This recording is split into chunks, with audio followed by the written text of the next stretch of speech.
مرد کی غیرت۔ تاریخ کی کتابوں میں ایک واقعہ درج ہے کہ ایک بدو کی دلہن کو جس گھوڑے پر بٹھا کر لوگ لائے تھے، دلہن کے گھوڑے سے اترتے ہی اس بدو نے اس گھوڑے کی تلوار سے گردن الگ کر دی۔ لوگوں نے اس سے ایسا کرنے کی وجہ پوچھی تو کہنے لگا کہ میں یہ برداشت نہیں کر سکتا کہ میری بیوی کے اترنے کے فوراً بعد ہی کوئی اور اس کی پیٹھ پر بیٹھ جائے اور دلہن کی سواری کی وجہ سے تاحال گھوڑے کی پیٹھ گرم ہو اور کوئی غیر مرد اس حرارت کو محسوس کر لے۔ اسی طرح ایک اور واقعہ ہے کہ ایک عورت نے اپنے شوہر کے خلاف عدالت میں کیس دائر کیا کہ اس کے ذمہ میرے حق مہر کے 500 دینار ہیں۔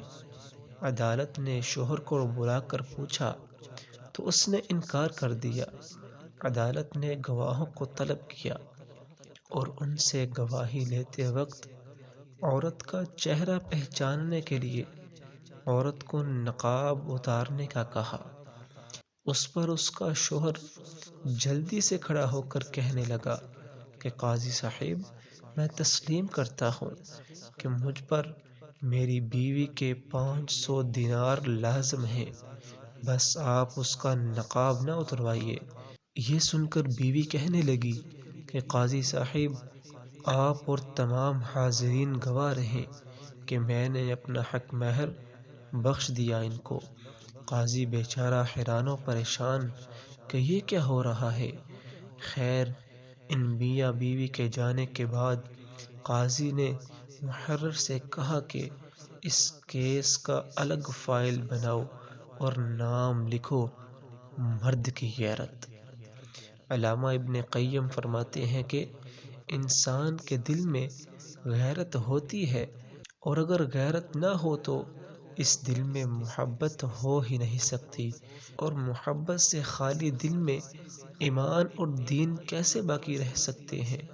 المیہ یہ ہے کہ آج کے ترقی یافتہ دور میں حوا کی بیٹی اور عصمت مسلم کو بلا روک ٹوک نیم برہنہ کرنے پر امت فخر کر رہی ہے، اور اسلام کا وقار چند ٹکوں کی بھینٹ چڑھ چکا ہے۔ سو محبت کیجیے مگر حلال کیجیے۔ اسلامی غیرت و حمیت کا جنازہ نکالنے سے پرہیز کیجیے۔